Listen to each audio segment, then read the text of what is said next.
Basically. All righty, we are recording. Let's throw up our outline. Here we go. Hitler. Good old Hitler. Encouraging topic. No. For these times. Okay, Hitler becomes chancellor. What's our year? 1933. 1933. Momentous year in world history. And again, we're focusing on Hitler. But again, remember what's in bold? What does it say there at the top that we want to do? Tell a story. You're going to tell a story. Don't just give me facts. I'm sorry when I've done that to you. Oh, I like that background, Elijah. Praise the Lord. Thank you. I took that picture. Oh, really? Sweet. Yeah. Oh, yeah, when you went to that camp or whatever? Mm-hmm. Yeah, cool. Anyway, the story we're telling in this summary, not just a collection of facts, but the story we're telling is about what Hitler represents, which is the type of government. So it's not only about Germany, even though we're going to focus in on that. We're going to be talking about totalitarianism. I'm going to just write that word out so you can all spell. Totalitarianism, which means a government with how much control? All of it. Total control. Big, powerful governments. We're getting a taste of that right now with our own government telling us that we can't swim in our own ocean. That's why it's kind of a little bit of an unnerving time, and it needs to end soon in Jesus' name. But the story of Hitler becoming chancellor is the story of the rise of totalitarianism, this idea of government with total control. Okay. And so you can see our 3 points. We're going to start with communism, which is just another form of totalitarianism. Then we'll talk about fascism and Hitler specifically. We'll even talk about how this hit the United States when we talk about the New Deal to some extent. And then we have our so what. Again, giving you the 3 subpoints, so make sure those 3 subpoints are addressed in each of your paragraphs. Okay. Somebody's got people talking in the background. Maybe you can mute your mic, even though I want to hear your voices. So, okay. Communism. Let's start there. What I just gave you, by the way, is kind of what you could put in your intro. Again, why are we talking about Hitler and his rise to power and the Nazis is because in the 1930s, you had lots of growth of government power and total involvement in people's lives, like saying they can't go to work and who's essential workers. That's what we're experiencing. So what were Marx's ideas that led to communism? You want to start by describing that. What would we say? What is communism? What did they want? What was the goal? What did he want to get rid of? The people with private properties. Okay, no private property. What else? Who should he get? Who should be gotten rid of, and who should have the power? The state should have the power. Okay, yeah, they would have said everybody should share the power. They were trying to create an egalitarian society, but what that ultimately looks like, if we're all going to share the power, then basically no one's going to have power except the government, the state. He thought the proletariat or the workers should be in charge. You should have no middle class. But yes, there's everything is in control of the state, and that's why this is a form of totalitarianism. What did he think about religion? He hated it. Yeah, because religion is a form of authority. Religion is something you obey. Religion is something that guides your thinking. No, in communism, everything is guided by the state. Even your thoughts, even your idea of right and wrong are ultimate. So Marx, this isn't just that Stalin who's going to enforce this, but Marx, decades earlier, he said we have to get rid of Christianity. We have to get rid of all morality and remake it in such a way that we start from the ground up. So it rejected Christianity. It rejected religion. Atheism was the official ideology of communism. And what we really see here is that we get, the theme that I've tried to hit on time and again in our class is this idea of God kings, this idea of a human being ruling other human beings and being their God, their source of truth, their source of provision, their source of hope, the executioner, the judge. And so really communism makes the government a God king. You might not have one specific individual, though a lot of times you do, but it's the same old thing that, the Caesars fell into, the Pharaohs, the king of Persia, all these things. It's just the return of an old idea of man becoming God and ruling people's lives. And hopefully by now that kind of makes you scared and you don't want that. Because as you'll see, bad things happen. So then let's talk about, so then they made the Soviet Union. The Soviet Union, what country got turned into the Soviet Union? Russia. Russia. So Russia, anybody remember the year or what was going on when they became communist? I don't know. It's just something about Germany. It was World 1940. War I. During World War I is good. 1917 is when they officially, when they fell. They remember they left the war early. They collapsed. And do you remember? And so it was. They had the October Revolution of 1917. They go from being the monarchy of Russia to then becoming communist. And do you remember the leader who led that? Vladimir Lenin. Vladimir Lenin. He leads that. So he's the first communist leader of the Soviet Union. Vladimir Lenin. He led a group called the Bolsheviks. The Bolsheviks. And then later, in the 1930s, actually in the 1920s, Lenin would die, and who takes his place? Joseph Stalin? Not Hitler. Joseph Stalin, the man of steel. Remember, Stalin wasn't even his real last name. He took the name Stalin because he was just such a hard-nosed, nasty fighter who helped bring about. He served Lenin and the Bolsheviks, but then he later takes power after Lenin and becomes the dictator of the Soviet Union. And as we just talked about, consolidates his power by eliminating and intimidating and executing everybody around him, enemies, and even sometimes his friends, just to show his other friends, hey, if I want to, I can take you out. And so he really ruled with an iron or steel fist of the Soviet Union and became the God King of that. Another way in which he consolidated power was through propaganda. They have this thing, totalitarian governments have this thing called the cult of personality, in which, again, you can't worship God. You can't worship anything else higher, but people tend to want to worship. And so if you go into these totalitarian places, and this was true in Italy, this was true in Japan, this was true in Nazi Germany, and in the Soviet Union, you would see every room, like if our school, every room would have a picture of Stalin on the wall, and we would turn and we would salute it, and we would sing to his picture, just like we might do our morning prayers or devotional, and we would worship that leader. And so another way in which he consolidated power was this thing called the cult of personality, where, again, human beings have to look, Robespierre did it during the French Revolution. He figured, okay, I better dress up in a toga and become the goddess of reason, because people need something to look up to. And if we're going to say God doesn't exist, I guess that's going to be a man like Pharaoh. So they would worship Stalin. They would sing him songs. They would thank him for good harvests. They would thank him for defending them from their enemies. He basically became a God king. Anybody remember the name of the programs he used to modernize Russia or the Soviet Union? It has a really boring name. Yeah, very good. Something. Yeah, 5 whats to complete the plan. The 5 ideas. Good try. 5 years. Yeah, 5 year. Oh, Yeah, years. he said in the 5-year plan, we're going to modernize Russia and make it a more industrial nation, because it was kind of behind the rest of Europe, and he wanted to catch up. So they did it very quickly, and in a way, it was very successful. Russia became and then the Soviet Union became a very powerful, modern nation under Stalin's 5-year plans. On one hand, that looks very good. The scary side of that is by transforming the entire country in just 5 years, you can only do that if you take total control of people's lives. And you basically say, hey, guess what? You're all moving to this factory in this city, and you don't have your own property. You're going to work here, and you're going to create this, and you're going to run this. If you don't do it well enough, you're going to go to jail. If you don't do it well enough, you're going to disappear. And if you don't want to move where I tell you to move and work the job that I tell you to work, you might just disappear to a gulag. You might disappear to a secret prison and never be heard from again. So he transformed the country, but at a great cost to the freedom and the lives of the Russian people. And that's kind of getting into part C here, is in order to create the Soviet Union and make it a modern power, tens of millions of people perished.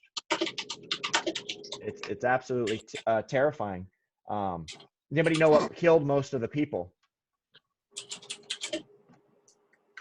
Gulags? Starvation. Because besides part of making a more industrialized society was he had to move people from the farms into the cities. And so he basically took over all the farmers' land and said, your food that you grow doesn't belong to you, it belongs to the state, it belongs to the government. And so tens of millions of people, particularly in the Ukraine, Cosmos people, they starved to death. Stalin, it's estimated, killed about 30 to 40 million of his own people in order to make this transformation happen, in order to make his communist utopia take place. Absolutely horrendous. So most were starvation, but then again, many were executed. Others were sent to concentration camps, but they're usually called gulags. But that's where the whole idea of being exiled to Siberia comes from. And again, there's no morality, there's no Christianity, there's no sense of right and wrong. It's simply, if the government does it, if Stalin wants it, it's good. And if it's in opposition to Stalin, in opposition to the government, it's bad. And so if that costs him millions of lives to make Soviet Union a better country, so be it. That's what it looks like when you have totalitarianism. Absolutely horrible. Questions on the communism? Was it normal citizens? This isn't like he killed the Jews yet, right? Stalin had no problem. And that's where we want to make it. Stalin had no problem with the Jews. Okay. Stalin had a problem if you wanted to own your own land and work for yourself. His enemies, I'll write the word for it. His enemies, in a sense, his Jews, because his problem wasn't with the Jews. They were this group called the kulaks. And they were just basically middle-class farmers. They wanted to run their own farms. We have a few kulaks here in the Central Coast. They want to own their own farms and run their own businesses and support their own families. He destroyed them. They're the people he starved to death because he forbade them to keep their own crops. And he turned everybody against them and said, oh, look how greedy they are, wanting to keep their own crops and grow food for themselves. So that's who he mass murdered, not the Jews. Stalin did not go after the Jews. He went after That was Hitler then. Yes, we're going to get to that under the next point. Yep. Oh. But that's a good parallel, because people kind of need a common enemy. And in communism, anybody who is so selfish, who wants to make money and have a business and keep what they make and what they earn rather than share it with everybody, they were the enemy. And so and he actually just made up this term kulak to represent those people who dared to want to, again, keep what was theirs, keep their own private property. That was his enemy that he kind of mobilized everybody around. And so how many people were killed again? I didn't get that. It's somewhere between 20 to 30 million of his own people. It's actually more like 30 to 40 million of his own people. It's hard to even fathom numbers like that. It's more, again, we're like, oh, World War I was so horrible. 25, 27 million people. Well, look at communism. There's a joke that these dictators make that if you kill and attack people from another country, it's a war crime. If you kill your own people, you're a great leader. In the name of making your country great. As long as it's your own people you're killing, they'll just leave you alone. Okay. So that's a society again where the individual doesn't matter, you're just cogs in a wheel of the giant machine of the state. And then fascism, again, we're just in different categories of totalitarianism. Fascism is a little different, but it's the same idea. Which countries took on fascist governments? I think Italy. Yep, Italy. Leader was Germany, Japan. Italy, Germany, and Japan. Very good. And you want to be able to name the leaders from each of those countries. Mussolini. Benito Mussolini in Italy. Adolf Hitler in Germany. And then in Japan, it was a general named Hideki Tojo. Hideki, Hideki, Tojo. And it's the same idea, except they don't necessarily eliminate, it's not communism. They don't eliminate private property. They just assert the government's ability to direct and control your actions. It'd be kind of more like right now. I'm not saying we're in a fascist state or anything, but we still own our stuff. We still have our businesses. We still have our school, but the government is saying when we can go to school, or the government is saying when you can have your business open. The government is saying where you can or can't go. And so fascism is heavy government control of society, but it doesn't have the communist idea of eliminating all private property and destroying all religion. You could still, you could still be a Catholic. You could still have a religious bent potentially in fascism. But it was again still the same kind of a totalitarian idea. Who was the leader from Japan? Hideki Tojo. I'll type it here, but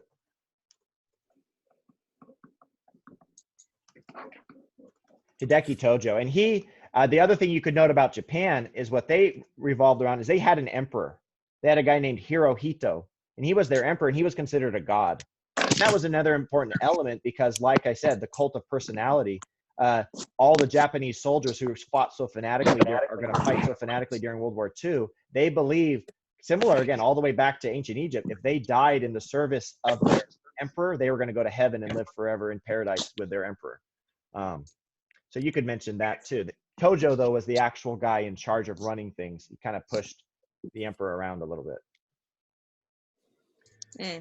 But they still, again, had this God King mentality of these men. Again, you try to get rid of God, somebody's going to come in and take his place. You're going to worship something. And again, the focus again was heavy state regulation, a sense of national purpose. Again, you exist to make the country great. This gets into the whole idea of the Aryan race in Germany. We are a superior people. We're racially pure. We're meant to dominate the earth. In Italy, they had a term called La Raza. Raza was the Italian, R-A-Z-A was the Italian word for race, basically saying we are the race, we are the people. And again, so your individual identity was a lot less important than the group that you belong to. Again, racist. It's basically a racist idea that we would call it, where you think your race is more important than who you are and your individual self. And usually the fascism, they'd have a very strong military. A lot of time, the way in which a fascist leader has control is he has control of the military. So that if anybody's going to step out of line, they have the power, the guns and the soldiers and stuff to make sure they stay in power. Why were these guys so able to, because this gets back to the turbulent 1930s, how were these guys able to get so much power? Why would people be willing to give so much authority to the government? Oh, because of World War I, how it shattered all their economy, and they were very desperate of a leader. Right. Following World War I, the world slips into an economic depression. And so you have Germany in particular is very weakened, and we'll talk about that in just a second. But the whole world, including the United States, goes through an economic depression in the 1930s. And so people, it's again kind of similar. We're in a state now where again our economy is going to go through a lot because of this quarantine. And when people feel scared, when people are uncertain, when people don't have jobs and they don't know where to look, if they're not thinking Jesus, they're going to look to a man. They're going to look to the government to save them. And so Hitler, Tojo, Mussolini, and even Stalin to some extent, people willingly went along with them and gave them this power. They surrendered power to them because they said, hey, the government's going to save me. The state is going to save me. It's going to stabilize things. There's a famous quote about Mussolini that he took away people's freedoms, but he made the trains run on time. The idea that, oh, we can count on the train schedule. We can count on public transportation again. He's bringing order and structure to our society. And so we're willing to give away some of our freedom and let the government run these things because they're stabilizing us in a time of fear and uncertainty. And so that's kind of one of the central lessons. You can see that under So What? That this idea of these governments that come in and take total control of our lives and end up killing a lot of people, it comes from this turbulence and fear and uncertainty when people don't know where else to turn. When they're not sure, they lose their jobs and things seem to be kind of out of control in their nation. I think an important lesson for us right now. So then in this paragraph on fascism, I want you also to spend a couple sentences, focus in on Hitler's rise to power. How did Hitler get into power? He had a strong voice, I think. He had a lot of speeches that he wanted to make. And okay, so one thing was he was a very good public speaker. Very good public speaker. We call that being a demagogue. I'll write the word there, demagogue. He was a very fiery and passionate public speaker. If he'd gotten saved, he probably would have been a good preacher. What else allowed Hitler to come into power?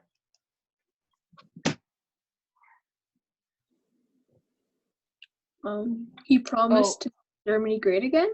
Okay, yep. He promised to, he was very patriotic or nationalistic. He promised to restore Germany to her former greatness. Again, the Treaty of Versailles had slammed down Germany and basically said the war's all your fault. And they had reduced their army. They'd lost territory. They had made them pay for the war. Hitler basically thumbed his nose at it and said, you know what? And actually, I think one time he even he ripped up a copy of the Treaty of Versailles. And he said, look, we're done with this. We're going to make Germany powerful again. We're going to rebuild the army. We're going to retake land that we gave up. And we're going to we're going to take our place as the greatest nation on earth. So he fueled people's patriotism or even nationalism. Okay, what else? Wasn't he in like an army or something? Or, no, like the Nazi party, so they won the majority of the rule. Okay, good. So you want to mention his party, the Nazi Party. That actually stands for National Socialist Democratic Workers' Party. You can look that up. It was like a political party. And that's what I want you to note, though, with the other things we just said, that he did not steal power. How did his party won what? He won democratically. Yeah, they won the elections. They were voted into office. It would be kind of like we have Democrats and Republicans, and say another party starts up and they give themselves some name like American First Party, and they believe all these things, and we vote and elect them into Congress, and so many of them won in the elections of 1932. And the way their government worked is whoever, like in their Congress, they called it the Reichstag. Whoever won the most seats got to pick the leader. And so the Nazis won the most seats in 1932. And so Hitler in 1933 is chosen to be Chancellor, the leader of the country. But it's all democratic. It's all according to the Constitution. He didn't come and steal and take control and kill people or anything yet. He is voted in by the people for all the reasons we've described, because he promises Germany a brighter future. He gives them pride in themselves. He's an excellent speaker. He fires up the masses. He also gets everybody mobilized against a common enemy. The common enemy. The guy? Oh, the Jews. The Jews. Yeah. Yeah, he says, you know what? The reason we're struggling is because of the Jews. It's the Jews' fault. He actually also blamed the communists. He was no friend of communism. And so but he especially blamed the Jews. And so that was another key thing, is that he would, if you could give everybody a common enemy, that brings unity. And if everybody feels like their problems are somebody else's fault, that kind of, again, is something people look for. And then the only other thing is once he's in power is then when he begins to use the Nazi party and use his kind of what they called them the stormtroopers, the SS troops. He began to use them to arrest and outlaw and assassinate people who opposed him. One of the first things he does is, again, the Nazis are just one of many parties. Once he's in power, he outlaws all the other parties, so that only those who are Nazis can serve in the government. So he does things like that to then kind of consolidate his power. But he's voted in democratically, and then people are so thrilled with the power that he's taken, and the ones who oppose him, they end up either in jail or dead, that eventually he then does break the Constitution and basically create himself to be a God King within Germany. Anybody know his name for God King? What was his title he took? Führer. Yeah, that means leader. Okay, he becomes the Führer of the people, the leader. And that's kind of the moment where he goes from just being an elected chancellor to becoming, what I'd say, a God King, a dictator. But the key is the people surrendered the power to him first because of what he was saying and because of their own fear and uncertainty. And next week is going to be our week on World War II, where we'll see the horrible results of these totalitarian governments. Okay, any questions on fascism?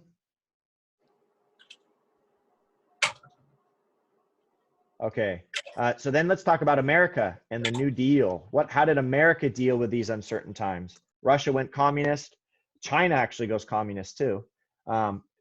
Italy, Japan, and Germany go fascist. They're different, but they're the same idea, totalitarian. And then the U.S. is hit in 1929 by the Great Depression.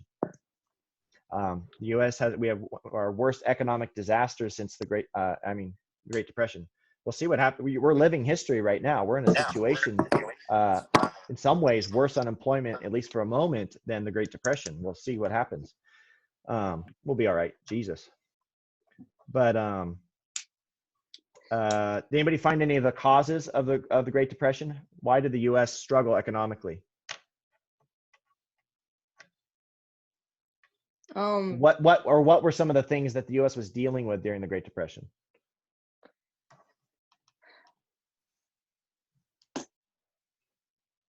This is where all the mics go on mute or go mute. We'll get into more detail. Go ahead. Unemployment. That's the big thing. Very good. Yeah, 25% unemployment. 1 in 4 people didn't have a job. That's amazing. 1 in 4 people don't have jobs. That's a big problem. That's a lot of unrest. People get scared. People get nervous when they can't work. They can't feed their families. Again, that's why it's very analogous, very similar to what we're going through right now. And so people don't have jobs. Huge unemployment. This is the idea of the stock market crashed, where things were thought to be worth more than they really were. The other reason is Germany was supposed to be paying some debts to the U.S., but if Germany's in a depression and Germany can't pay its debts, that's going to affect the U.S. And so the economy of the United States, like the rest of the world, is really, really struggling. And so we arrive at a solution. Who's president during the Great Depression for most of it? Franklin D. Roosevelt. Yeah, Franklin Delano Roosevelt, FDR. So he's elected, a couple of years after it starts, because they didn't think the previous guy was doing a good job. A guy named Herbert Hoover.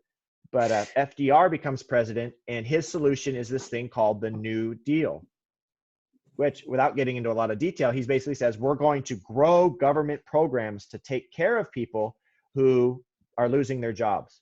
Is that Roosevelt you're talking about? Roosevelt, yeah, FDR. Have you guys ever heard of Social Security? Mm-hmm. Yeah. Yeah. What is Social Security? It's money you get when you retire. It's the idea that when you work, you actually don't get all the money from your employer. They keep a little bit of it and they save it for you, and you get that money when you're too old to work.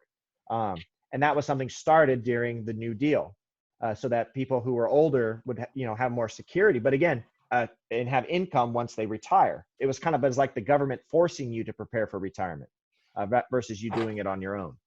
They began to create government jobs where people could work for the government just so that they could have work and have an income to support their families. They began to control businesses and tell businesses what they could and could not sell, or how many employees they had to have, or what prices they had to set.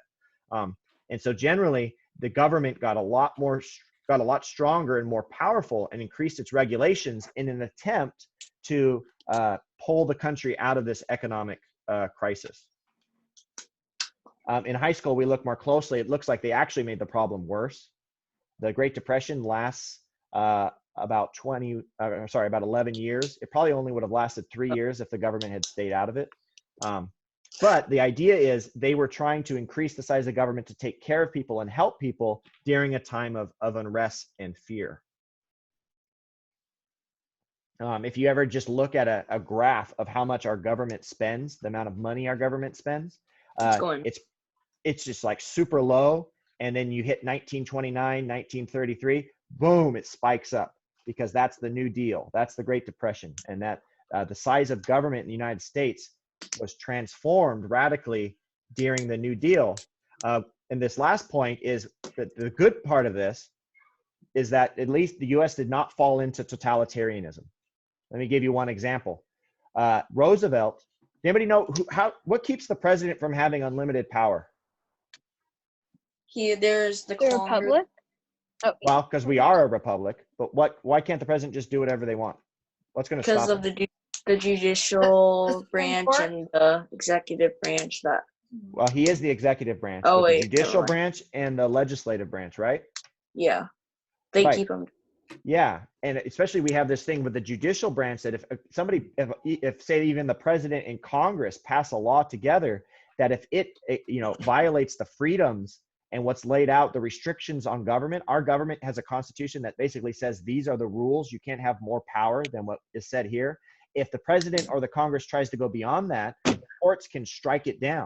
The courts can say that's unconstitutional, and then the president doesn't have that power or Congress doesn't have that power.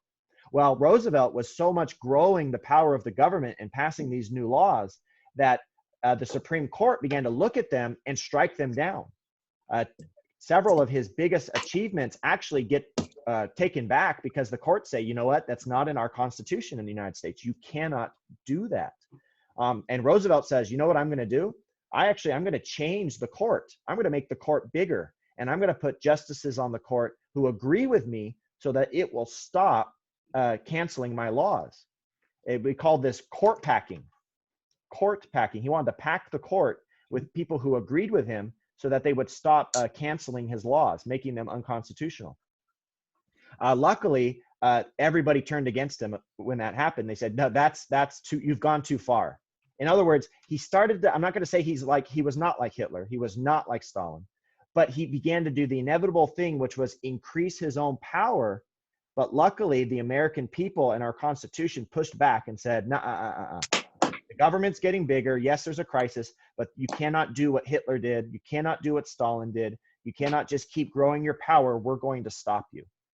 And so that's an important story because the United States, while our government did get a lot bigger, and I personally think too big, because again, I think they made things worse. We did not fall into totalitarianism because people honored our Constitution. You guys remember that idea of the law over the king? You got to have the law above the king. Nobody's above the law. Well, Roosevelt ran into that. He tried to increase his power too much, and the law, the Constitution of the United States came and said, nah, there's a ceiling to this. You can't go beyond that point. Hitler blew his way through that ceiling. The people said, you know what, that ceiling's not as important as what you want to do. You can break that ceiling. And then anybody else who didn't think he should break the ceiling, he had the power to kill and make disappear. Same thing with Stalin. He goes, there's no ceiling for me. I'm above the law. We're above the law. The United States, the greatness of that principle that, again, we got from the Glorious Revolution and the English and all that stuff, is that it prevented the United States from going as extreme as these other countries. And that's why this idea of a less extreme course. And to a large extent, FDR, President Roosevelt, he knew that he had to help people so that they weren't so afraid and desperate that they would turn to a God king. Because there were people in the United States, other politicians, who were saying some pretty crazy stuff, more along the lines of fascism and communism. There were communists in the United States. There were some potential fascists in the United States. And Roosevelt said, you know what, I got to do something to help people so they don't get so desperate that they turn to God kings. And I think so when you get to this third point of the New Deal, it's similar to the previous two in that this was a tough time and government got bigger, but the United States is at least a correction in that they chose a less extreme course because they still valued the Constitution, law over the power of man. We still were in God we trust. We're not going to let the government completely try to save us from this COVID-19 because we believe there's actually a God above our government from whom our freedoms come. And so, yes, we believe the government should do some things, but we're not going to put our total trust and hope and lives and businesses and everything in the government's power. And so America is a contrast to the previous two examples. Sorry, I know I'm just kind of explaining the big idea there, why we're bringing the United States, why are we talking about the United States in the same breath as fascism and communism? When you said Roosevelt and like God Kings, did you say Roosevelt wanted the people to think of him as a God King, or he didn't want them to? I would say no, he did not want that. No, he believed the government could fix the problem, but he didn't necessarily want to destroy the Constitution or anything like that. He was not, don't equate him to the other God Kings, no. Yeah, okay. But he did try to seize more power than the Constitution allowed him. And luckily, the law held and rebuffed him and pushed him back. He said, no, you're not gonna change the Supreme Court and make it into something that just obeys you. You know, which again is something that definitely happened in the fascist countries. Anybody else questions? No, I kind of got a little preachy there. I like freedom. Okay, so what? So what? Let's just talk about the so what and get you out of here. I've already kind of hit on these things. Again, what causes people to surrender their freedoms? What is it? The government? No, it's their A large fear government? of- Well, that's what they're going to give it to, but why? Why would you do that? oh, because they're fearful of instability. Yeah, you're afraid. You're afraid. You know, and so you're going to give the government more power than maybe you would want under normal circumstances. And there's time of war where this happens, but the question is, if you give up too much, you might never get it back. And that's why some people right now, again, talking about the quarantine, they're saying, we understand why we had the quarantine, why we had to shut down, but hey, you know what? It's not that bad. We can things are getting better. You need to lift these restrictions right now. You're starting to see protests. They're protesting in Michigan and Minnesota and down in Long Beach here in California, because they're kind of saying, all right, enough is enough. The crisis, we're kind of getting through it. We want our freedom back. But if we're fearful and we look to the government to save us, we'll surrender those freedoms. And then what happens to people if government gets too big? Why not just have a big government? Because then you lose your freedom and goodness. Yeah, you become small people. If you're just the baby or the victim who needs to be protected and again told where to go to school and where to work and what to do and get paid by the government, you become a small person, a small citizen. You don't have freedom. Is that video you watched? You have less freedom, you have less goodness, you have less character. You know, again, it's be like living with your mommy and daddy your whole life and never growing up and saying, hey, you know what? This is my responsibility. I need to take responsibility for my own life. It's fine to be doing that now, but at some point we got to grow up. Problem is if government controls our lives, we don't ever grow up and we don't become better, more character and more free people. And again, and you can reference the idea that, you know, Hitler's going to kill 6 million Jews. He's going to lead his country into a terrible war. Stalin kills 30 to 40 million of his own people. Mao Zedong of China, we're not even getting into China because it's out of order. It happens a couple decades later. In China, communism is going to kill about 70 million of their own people. So not only, they don't have freedom, not only they don't have goodness, no, they're killing their own people. They're destroying their own people. Big government's going to run you over because it doesn't really care about you. It cares about the government. And so if you give yourself to a big government, you better be prepared to pay the price. And then the C is just the response, the antidote to that. The antidote to totalitarianism is doing what? Personal responsibility. Yeah, personal responsibility. You know what? Let me out. Let me go to work. I'll wear a mask. I won't sneeze on people. I'll social distance, but give me the freedom to go back to work. Give me the freedom to go back to school. Give me the freedom to deal with the Great Depression. Give me the freedom to deal with whatever the crisis is. I'll take responsibility for that. I will self-govern. You don't need to govern me. I don't need the choke chain. I don't need the whatever, because I will be responsible for that. And even though it's less comfortable, even though maybe it's a little scary, I'm willing to do that because I value my freedom. I'd rather be a big citizen so that I can have a small government. If you want a small government, you have to have big citizens. That means people willing to do things themselves voluntarily. Do you think that things could have turned out differently if it was more of a self-government instead of like a big government? Yeah, you mean like in Germany? Yeah. Yeah, if the people had stood up to Hitler early on when he was just democratically elected and when he started to suspend some of their freedoms and pass certain laws that were questionable, if they hadn't turned, against the Jews themselves and actually loved their neighbor, they could have easily stopped Hitler early on. When we sit there and go, Hitler was an evil man, and yeah, he seems he was only enabled by weak people. He could have been stopped. And that, unfortunately, the German people were just as guilty of what would eventually happen for enabling that and giving into that fear then Hitler was personally responsible. He could have definitely been stopped. And that's why, if somebody one day becomes a dictator of the United States, shame on that person, but shame on the American citizens who allowed it to happen.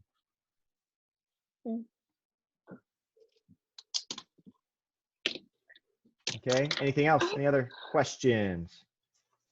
And again, next week will be World War II, the consequences of this rise. No. Okay, if you want to see another version of the whole story, just go watch episode 3, Revenge of the Sith, and you can see Palpatine as Hitler take control of the Senate and do all the same exact things Hitler did. It was his inspiration for that movie. All right, guys, it's been great talking to you. I don't want to keep you any longer. Go get some lunch. Bye. Go to the beach, Joseph. Bye. Yep. Bye. Reach out on Zoom if you need anything. Have a good week, Friday, and a good weekend. Take care. Bye. Bye, everybody.